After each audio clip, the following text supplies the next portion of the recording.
Nous arrivons à la dernière étape du module, du TDD sur la dissertation. Je vais vous demander de compléter individuellement le document suivant.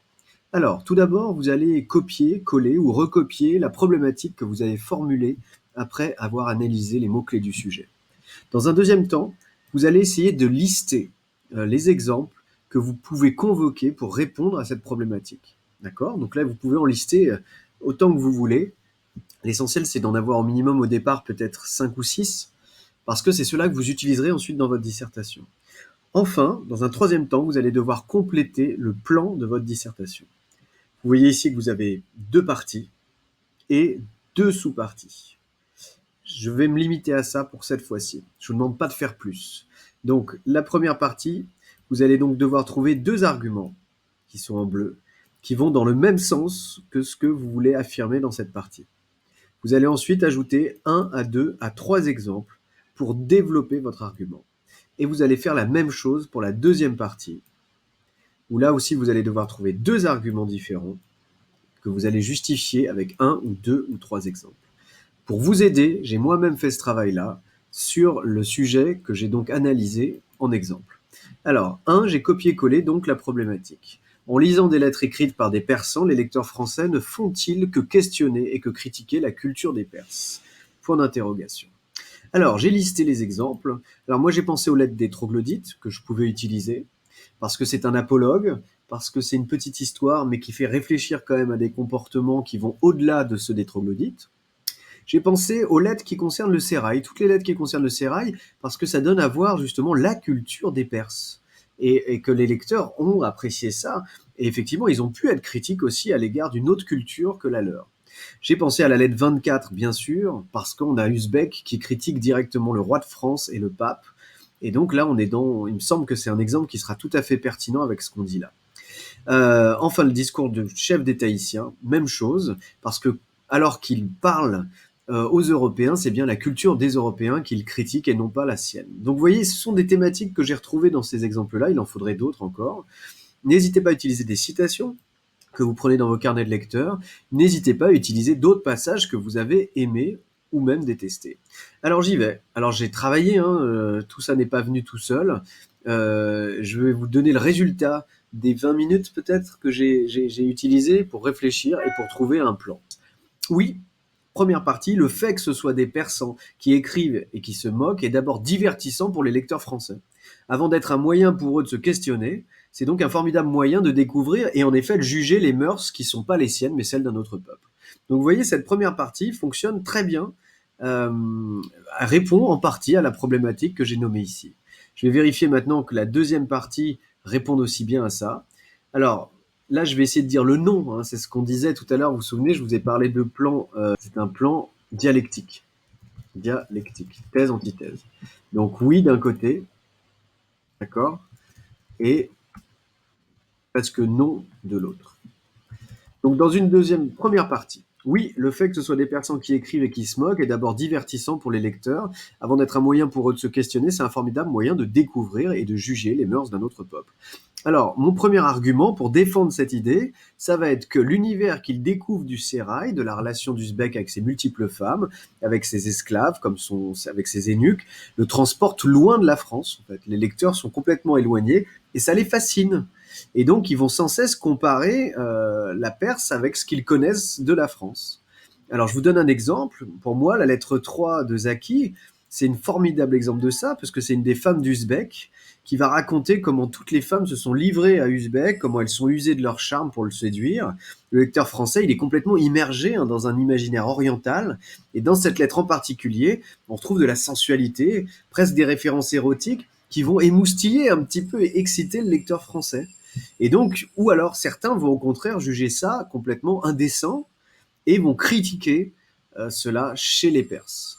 Le deuxième exemple qui illustre bien aussi le fait qu'ils vont sans cesse critiquer peut-être davantage les Perses, c'est par exemple dans la lettre 9, quand le premier eunuque écrit à Usbek, et les lecteurs découvrent toute la vie de cet homme, qui est le gardien de ses femmes, et qui règne en maître.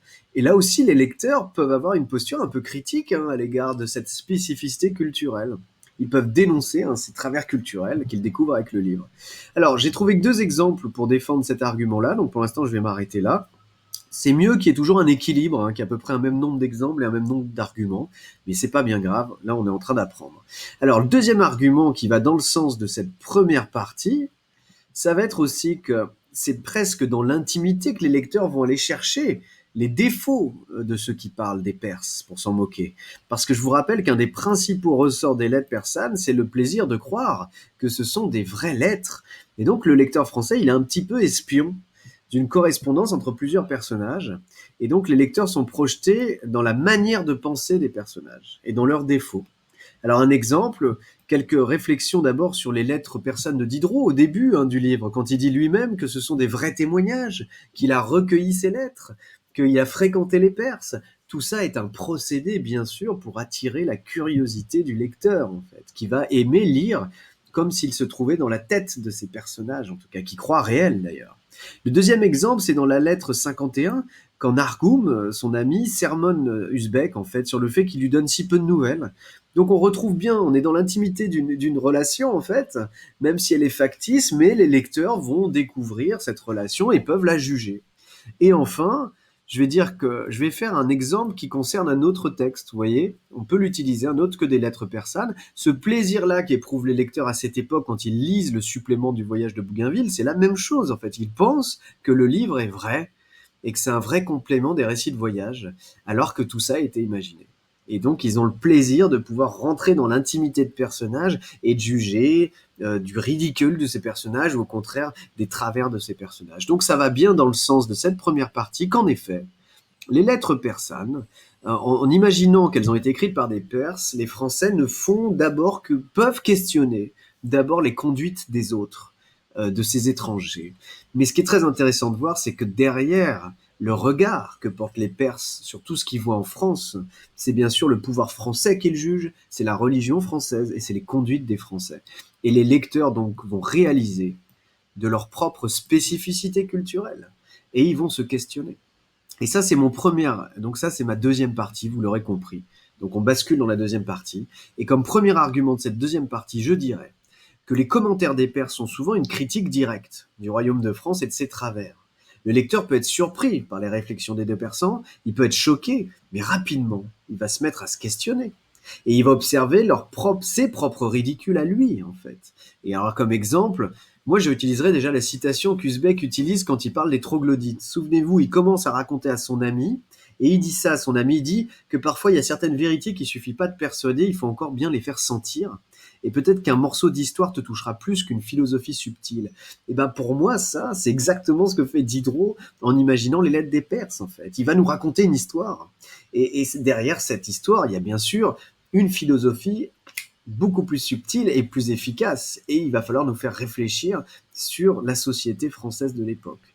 Comme deuxième exemple, je donnerai la lettre 24. La lettre 24, c'est un bon exemple. Avec ironie, exagération, Usbek dresse un portrait très sévère du roi de France et du pape. Et donc les lecteurs français vont être peut-être d'abord choqués, mais tout d'un coup, ils vont questionner et ils vont forcément évoluer, débattre, réfléchir. On peut même imaginer que plusieurs lecteurs ensuite vont débattre ensemble de ce qu'a écrit Usbek dans sa lettre et donc avancer et critiquer leur propre ridicule à eux, en fait. Troisième exemple, je dirais la lettre du vieux Tahitien, qui est un réquisitoire contre la culture européenne, on l'a dit. En fait, il arrive à retourner le regard, et au final, ce qui est attaqué, c'est le matérialisme, l'égoïsme, et voir le même que le fait que les Européens soient présentés comme des barbares. Donc en fait, malgré qu'on utilise des personnages fictifs, c'est bien ces propres travers que les Français vont se mettre à juger et sur lesquels ils vont se mettre à porter du recul et une critique.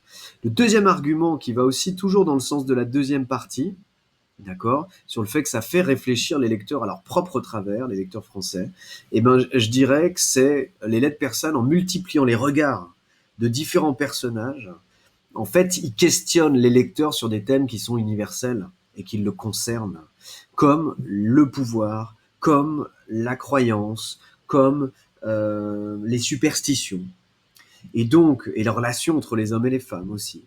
Et donc c'est bien leur propre critique, leur propre société que les Français vont regarder sous ce regard-là parce que ce sont des thèmes qui les touchent tout autant. Alors l'exemple 1, c'est le passage sur les troglodytes, dans lequel Usbek raconte la vie de ce peuple. C'est un apologue qui fait réfléchir les lecteurs sur la manière la plus juste d'être gouvernés. Et la portée du message ne se limite pas aux troglodytes, hein, puisqu'on l'a vu, elle est toujours actuelle. Le fait que les troglodytes veulent se décharger de leurs responsabilités sur un seul chef, c'est bien la même problématique qu'on peut retrouver aujourd'hui dans les gouvernements, et même en France à l'époque, quand il s'agissait d'être gouverné par un roi. Le deuxième exemple qui défend ça, c'est bien l'idée du sérail lui-même. Figurez-vous que ce sérail dans lequel les lettres persanes nous plongent n'est qu'une métaphore en fait du pouvoir de France. Les enjeux de séduction des femmes, cet homme qui est le seul maître à bord, ses gardiens, ses esclaves qu'il a, ses serviteurs qui sont à son service, c'est finalement la vision de ce qu'est la cour de France à l'époque. Voilà, avec les Français, qui seraient presque ces femmes, et ses ministres, ses gardiens, et le roi qui domine le sérail. Donc, j'ai pas mis de troisième exemple, là à nouveau, mais nous venons donc de démontrer, vous voyez, c'est ça une dissertation. C'est-à-dire qu'on a suivi toutes les étapes et on vient de construire un raisonnement avec des arguments, avec des exemples qui permettent de répondre à cette problématique-là.